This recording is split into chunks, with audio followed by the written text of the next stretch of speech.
In June, Oklahoma voters approved a state question expanding Medicaid, and now they will have a chance to send some money toward that effort, but it does not come without a fight. Tonight, we are looking at State Question 814.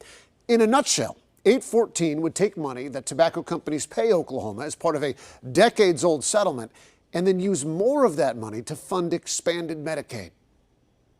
We'll start with a little history lesson. Nearly 20 years ago, Oklahoma voters took a different path from the rest of the states in deciding how to use tobacco settlement money. They created TSET, an agency to oversee and spend the $1.3 billion endowment.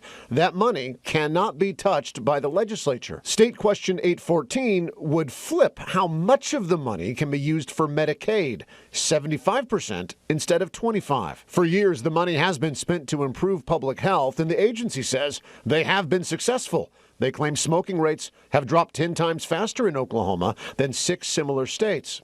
Supporters acknowledge TSET's success, but they also argued that success proves it's time for a change. I think they've done their job, but it's time that we redirect, or the people of Oklahoma redirect that money into Medicaid. I may or may not agree with it, but the people of Oklahoma voted for it, and now it's my job to fund it. TSET points to one fact that underlies many of Oklahoma's dismal health rankings. The state is among the nation's worst in smoking, obesity, nutrition, and diabetes. Much of what TSET does is geared towards these killers. You've probably seen TSET's healthy lifestyle advertising, like this Shape Your Future commercial. In Oklahoma, let's crunch the numbers. But the agency also funds scientific research and gives grants to cities, counties, and schools for projects like sidewalks and playgrounds. So to McBride, all of this is proof the agency has strayed from the first word in its name,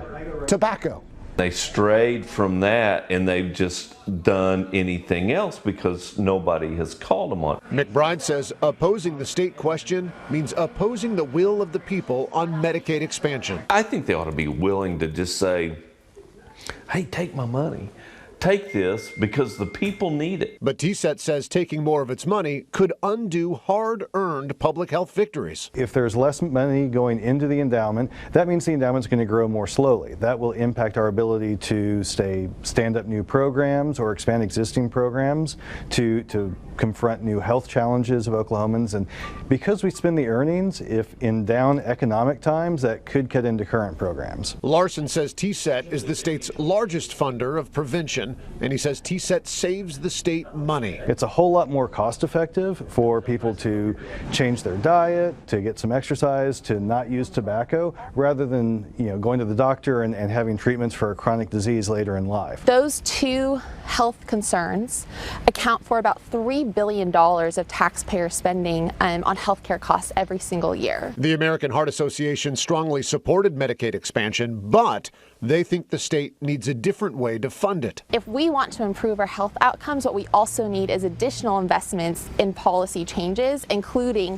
funding Medicaid expansion. The group's government relations director says taking money from TSET would be a mistake and costly for future generations. This is one thing Oklahoma has just done really well. We need to protect those dollars going into the Tobacco Settlement Endowment Trust at all costs. Now, it is important to note that SQ 814 would not touch TSET's $1 billion endowment. It would just touch the future payments to it.